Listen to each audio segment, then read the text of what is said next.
Hi everyone, this condition of before వేడి. ఇప్పుడు conservation of momentum and impulse గురించి చెప్పుకుందాం. అంటే కన్జర్వేషన్ ఆఫ్ మూమెంటమ్ తెలుగులో ఏమంటాం, మూమెంట్ని ద్రవ్యవేగం అని చెప్పి అంటూ ఉంటాం. ఓకే, ద్రవ్యవేగ నియతృత్వ నియమాలు అండ్ ఇంపల్స్ నేమ్ ప్రచోదనం అని చెప్పి అంటూ ఉంటాం అనమాట తెలుగులో. Okay, it is the two objects are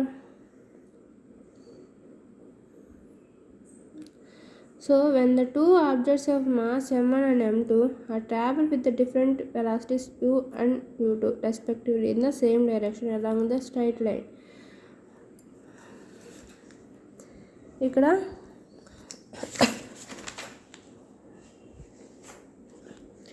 two objects travel అవుతున్నాయి, ఎంత లీనియర్ మోషన్లో ట్రావెల్ అవుతున్నాయి.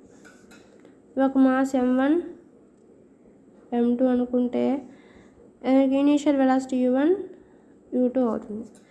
అయితే u1 అనేది u2 కన్నా ఎక్కువ వెలాసిటీతో ట్రావెల్ అవుతూ ఉంటుంది అన్నమాట. అయితే ఇవి they are collide with the each other in the collision rates of the time t. ఆ రెండు సర్టెన్ t టైంలో ఏం చేసినాయి, కొంత దూరం ఇట్లా ట్రావెల్ అవుతూ m అనేది m2ని కొలైడ్ చేసింది అనమాట. ఓకే, డాష్ ఇచ్చింది. వీటి యొక్క వెలాసిటీస్ ఎలా ఉంది, రెండు డాష్ ఇచ్చింది అనమాట ఈ టైంలో సర్టెన్ టీ లైన్. అయితే కొలిజన్ జరిగింది. Next which is very small, ఆ కొలిజన్ అనేది చాలా తక్కువ collision. Next during the collision the first marble except the force on the second marble F1. So ఇలా కొలిజన్ జరిగినప్పుడు ఫస్ట్ మార్బుల్ అనేది సెకండ్ మార్బుల్ మీద దీని యొక్క ఫోర్స్ ప్రభావం అనేది చూపించింది అనమాట. సో అప్పుడు సెకండ్ మార్బుల్ యొక్క ఫోర్స్ ఎలా ఉందంటే F21, ఎందుకంటే ఫస్ట్ మార్బుల్ సెకండ్ మార్బుల్ మీద ఫోర్స్ అప్లై చేసింది కదా, అనే ఫోర్స్ F21 అయ్యిందనమాట. అలానే సెకండ్ మార్బుల్ మన ఫస్ట్ మార్బుల్ మీద ఫోర్స్ చూపిస్తుంది కదా, అది F12 అయ్యిందనమాట. వీటి యొక్క వెలాసిటీస్ ఎలా ఉన్నాయి, ఇవి మళ్ళీ ఈ డైరెక్షన్లో మూవ్ అవుతుంది కదా, v1 first velocity, v2 second వెలాసిటీగా ఉన్నాయి అనమాట. So let us v1 v2 have the velocity of a marble are respectively after collision తర్వాత వీటి యొక్క వెలాసిటీస్ v1 అండ్ v2 లాగా ఉన్నాయి. ఫోర్స్ అండ్ F ఓకే ఈ విధంగా ఉన్నాయి. అయితే ఇక్కడ చూసారా, m1 m2 అనే టూ ఆబ్జెక్ట్స్ ఉన్నాయి, రెండు కొలిజన్ జరిగినాయి సర్టెన్ టైంలో.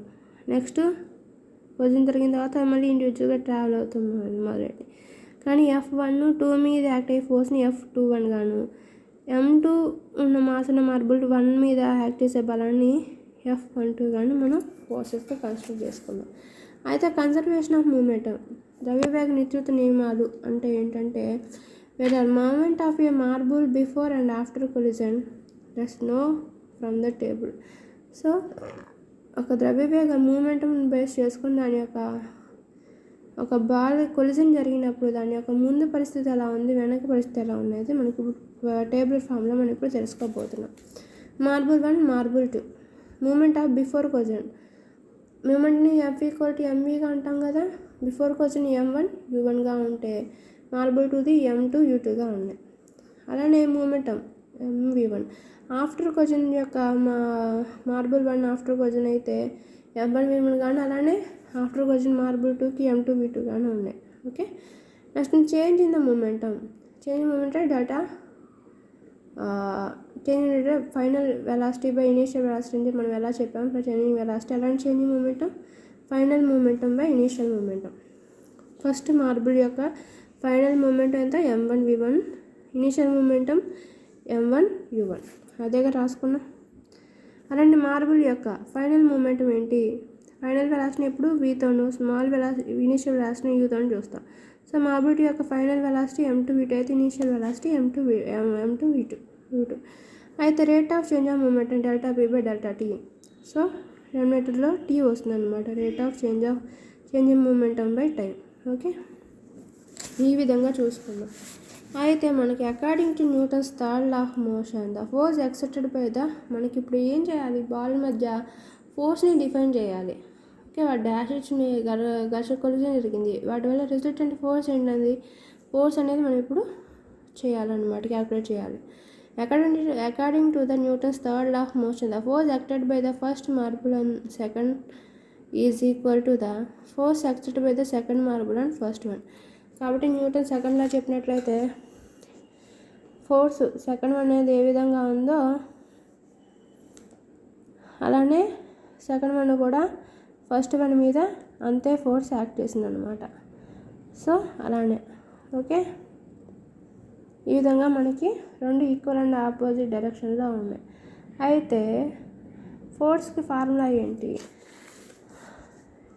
F12 = M - F21 అంటే ఫోర్స్ ఫస్ట్ ఆబ్జెక్ట్ మీద ఉన్న ఫోర్సు సెకండ్ ఆబ్జెక్ట్ మీద ఉన్న ఫోర్సు. ఫస్ట్ ఆబ్జెక్ట్ మీద ఫోర్స్కి ఏంటి? ∆P/∆T మార్బుల్ 1 కదా, మైనస్ సెకండ్ ఆబ్జెక్ట్ అంటే ∆P2/∆T అంతేగా సెకండ్ ఆబ్జెక్ట్. అయితే ∆1 rate of change of moment ఎంత? m1v1 - m2m1u1 okay by T. Next అలానే సెకండ్ మూమెంటం సెకండ్ బాల్ మీద ఏమొచ్చింది? సెకండ్ బాల్ మీద మూమెంట్ మీద వచ్చింది. ఫైనల్ వెలాసిటీ ఎంత సెకండ్కి? m2v2, initial velocity m2u2 okay by T బ్రాకెట్లో నెగిటివ్ డైరెక్షన్. ఓకే, మీకు ఇది గుర్తుపట్టిందా? Final velocity v, initial velocity u. So marble 1 అయితే m1v1 - m1u1 వస్తుంది. మార్బుల్ 2కి అయితే m2v2 - m2u2 అని వస్తుంది. ఓకే, నెగిటివ్ సైన్ ఇండికేట్ అయ్యింది. దీన్ని మనం సాల్వింగ్ చేద్దాం. సాల్వింగ్ చేస్తుంటే ఏమవుతుంది? 2 సైడ్స్ t క్యాన్సిల్ చేసి m1v1 - m1u1 equal to minus లోపల మల్టిప్లై అయితే m2v2 minus into minus plus m2u2 అవుతుంది. సో దీన్ని ఇటు తీసుకొద్దాం, m1v1 మైనస్ ప్లస్ అవుతుంది, m2v2 equal to m2u2 minus plus అవుతుంది, అటు అయితే m1u1 అవుతుంది. ఓకే,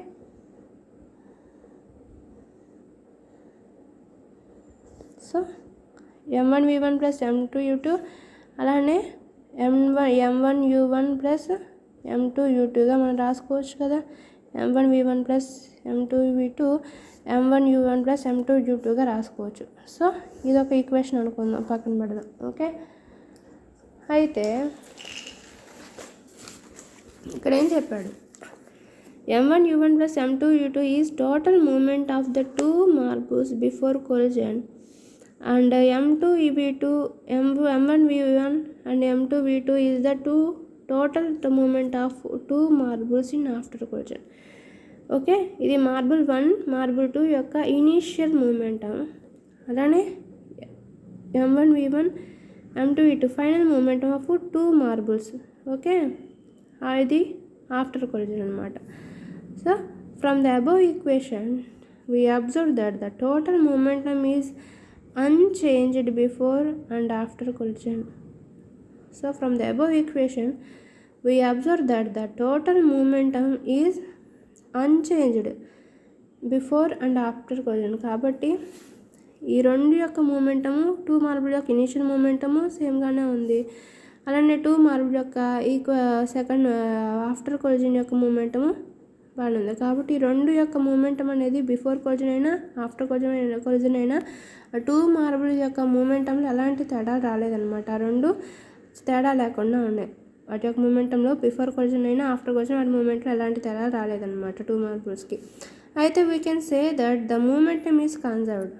కాబట్టి వాటి మూమెంటంలో బిఫోర్ కొలిజన్ అయినా ఆఫ్టర్ కొలిజన్ వాటి మూమెంట్లో ఎలాంటి తేడా రాలేదు. కాబట్టి ఆ మూమెంటం అనేది కన్జర్వ్డ్ అంటే నిశ్చలంగా ఉంది.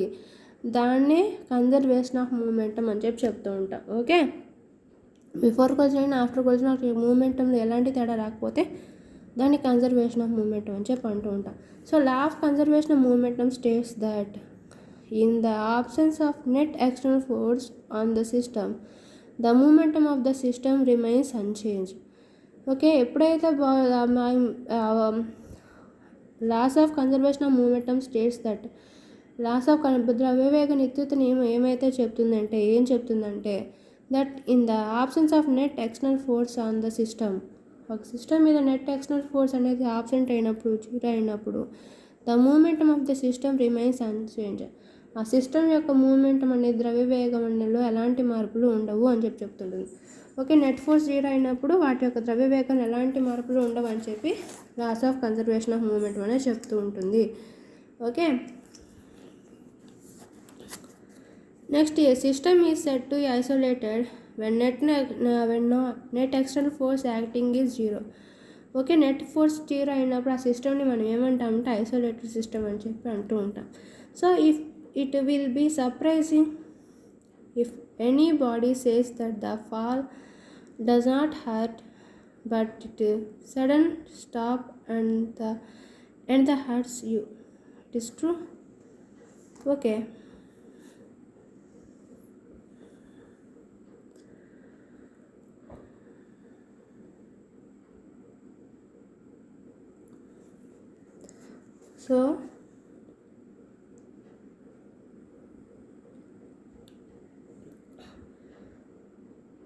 so it is surprising to anybody says that the fall does not hurt. So ఏదైనా ఒక క్రికెట్ బాల్ అనుకోండి, సడన్గా తగిలింది అనుకోండి మీ చేతికి, అది వెంటనే నొప్పి పుడుతుందా మీ చెయ్యి?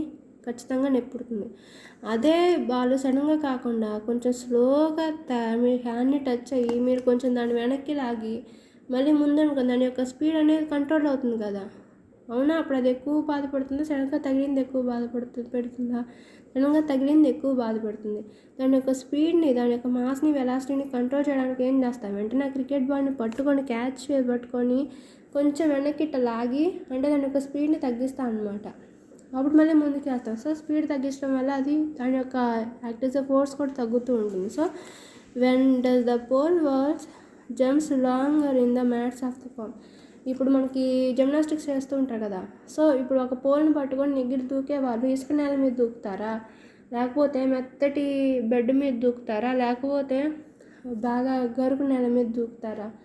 బౌన్స్ అవ్వడానికి మెత్తటి బెడ్ మీద దూకుతారు అనమాట. ఎందుకంటే అదేమవుతుందంటే ఒక పర్సన్ ఇట్లా దూకగానే అది సర్ఫేస్, ఇక్కడున్న సర్ఫేస్ కొంచెం లోపల కుంగుతుంది, అంటే కొంత టైం తీసుకుంటుంది. వాళ్ళ యొక్క టైం తీసుకొని దాని యొక్క స్పీడ్ని తగ్గిస్తుంది అనమాట. తగ్గించి అప్పుడు అది ఇట్లా బౌన్స్ చేయబడుతుంది. ఓకే, అప్పుడు ఇట్లా అప్పర్ డైరెక్షన్ వెళ్తుంది. సో సర్టన్ గ్యాప్లో వాళ్ళ యొక్క మాస్ని, వెలాసిటీని మనం డిక్రీజ్ చేయగలుగుతున్నాం. దానివల్ల వాళ్ళ యొక్క తీవ్రత తగ్గుతుంది. దానివల్ల వాళ్ళకి దెబ్బలు తగలకుండా ఉంటాయి. అదే రఫ్ సర్ఫేస్ అనుకోండి, ఇది బౌన్స్ అవ్వదు. సో అప్పుడు వాళ్ళకి దెబ్బలు తగిలే అవకాశాలు ఉంటాయి అన్నమాట. అలానే if the safe A jumper the sand rather than the concrete floor. అలానే జంప్ చేసే వాళ్ళు సేఫ్గా జంప్ చేయాలనుకుంటే కాంక్రీట్ ఫ్లోర్ మీద జంప్ చేస్తారా, లేకపోతే శాండ్ ఫ్లోర్ మీద జంప్ చేస్తారా, లేకపోతే రబ్బర్ ఫ్లోర్ మీద జంప్ చేస్తారా? చూడండి, మనకి ఏదైతే కొంచెం వెనక్కి లాగి ముందుకి నెట్టే ప్రయోగంలో మనం ఎంతైతే టైం తీసుకుంటామో ఆ టైంతో దాని యొక్క ఫోర్స్ని మనం కంట్రోల్ చేయగలుగుతాం. కాబట్టి అలా స్మూత్గా కొంచెం టైం తీసుకొని వెనక్కి లాగి ముందుకు నెట్టే సర్ఫేసెస్ని మనం ఇట్లా జంపింగ్స్కి వాడుతూ ఉంటాం అనమాట. ఓకే,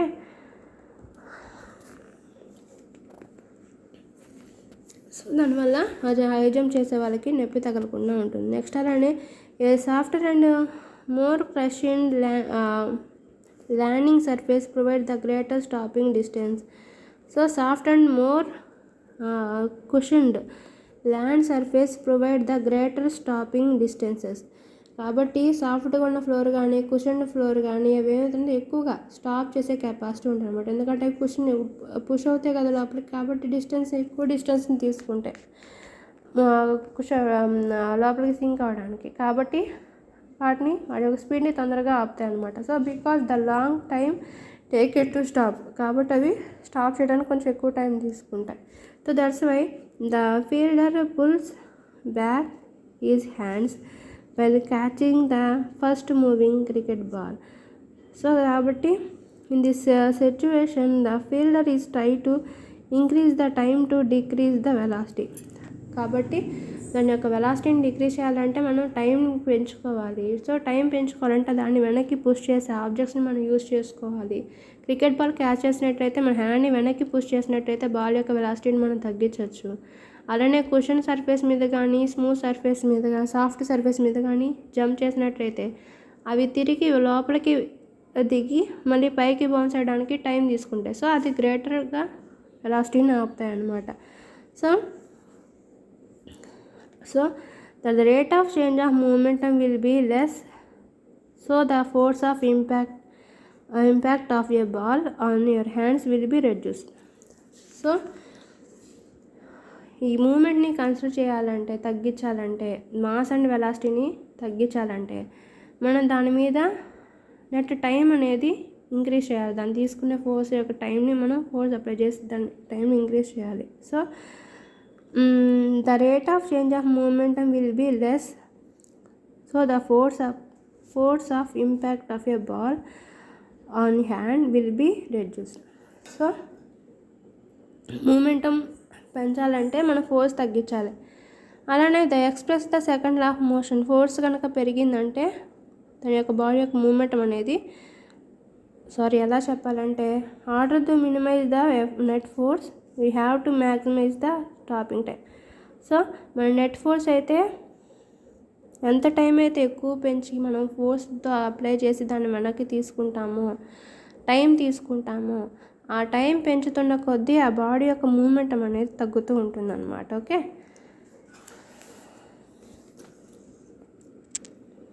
మీకు అర్థమైందా? మనం ఒక మూమెంట్ మాస్ అండ్ వెలాసిటీతో వచ్చే బాల్ని మన యొక్క ఫోర్స్ అప్లై చేసి కొంత టైంతో మనం దాన్ని వెనక్కి నెట్టి మళ్ళీ ఆగిపోయినట్లయితే ఆ ఫోర్స్ వెనక్కి నెట్టి ఆపడం, టైం ఎక్కువ తీసుకొని ఆపడం వల్ల ఆ ఫోర్స్కి ఆ బాడీ యొక్క వెలాసిటీ మాత్రం తగ్గిపోతుంది కదా. అదే మనం ఇక్కడ చెప్తున్నాం. వెలాసిటీ దేంట్లో ఉంటుంది? మూమెంట్లోనే కదా. నెక్స్ట్ అలానే from the above equation we know that the product of net force and interaction time is called impulse of net force. కాబట్టి కన్జర్వేషన్ ఆఫ్ మూమెంటం గురించి చెప్పుకుందాం. నెట్ ఫోర్స్ యాక్ట్ అవునంత వరకు ఆ బాడీ యొక్క మూమెంటం అనేది కన్జర్వ్డ్గా ఉంటుంది అని చెప్పుకుందాం. సో నెట్ ఫోర్స్ 0 అయినప్పుడు ఆ సిస్టమ్ని మనం ఐసోలేటెడ్ సిస్టమ్ అని అంటారని చెప్పుకుందాం. నెక్స్ట్ అలాంటి ఈ టాపిక్లో ఇంకోటి ఏంటి? ఇంపల్స్ అంటే ఏంటి? ప్రచోదనం, అంటే ప్రతిక్రియ వల్ల జరిగే ఫోర్స్ అనమాట. సో ఇప్పుడు నెట్ ఫోర్సు మనం తీసుకున్న టైం రెండు ప్రొడక్ట్ అనేది ఏ విధంగా ఉంటుంది? ఆ రెండు యొక్క ప్రొడక్ట్ అనేది ఏమంటాం? ఇంపల్స్ అని అంటాం, ప్రచోదనం అని అంటూ ఉంటాం అనమాట. So the product of net force and interaction time is called as impulse of A net force. So వీటి యొక్క ప్రోడక్ట్ని ఇంపల్స్ ఆఫ్ నెట్ ఫోర్స్ అని అంటూ ఉంటాం. Impulse is equivalent to the change in momentum. Okay, impulse అనేది దేనికి ఈక్వల్గా ఉంటుంది? Change in momentum that and object experience during the interaction. ఇక్కడ ఇంట్రాక్షన్ జరిగినప్పుడు బాడీ యొక్క మూమెంట్కి అది ఈక్వల్ అవుతూ ఉంటుంది. Next force excepted over the limited time are called impulsive forces. Force excepted over a limited time are called impulsive forces.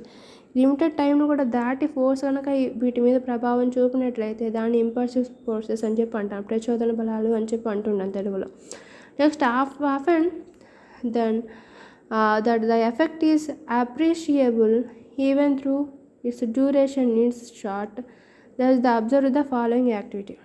So next ఏంటంటే, the magnitude of impulsive forces is so large, the effect on the appreciable, so then the duration is short. So ఇక్కడ force ఎక్కువ apply చేసి దాని యొక్క దాన్ని receive చేసుకునే time shortage అయింది అనుకోండి, అప్పుడు ఏ విధంగా ఉంటుందో నెక్స్ట్ యాక్టివిటీలో చూద్దాం. ఫర్ ఎగ్జాంపుల్ ఇక్కడ ఎగ్ ఉంది అనుకోండి, ఇది సాఫ్ట్ సర్ఫేస్ మీద అది ఎగ్ని కిందకి లాక్కుంది. సో అక్కడ డ్యూరేషన్ టైం ఎక్కువైంది కాబట్టి ఎగ్ బ్రేక్ అవ్వలేదు. కానీ ఇక్కడ డ్యూరేషన్ టైం లేదు, అక్కడ రిసీవింగ్ టైం అనేది షార్ట్గా ఉంది కాబట్టి ఇక్కడ ఎగ్ బ్రేక్ అయింది. సో దీని గురించి మనం డ్రాపింగ్ ఎగ్స్ అనే యాక్టివిటీలో నెక్స్ట్ వీడియోలో చెప్పుకుందాం. Okay, thanks for watching my video.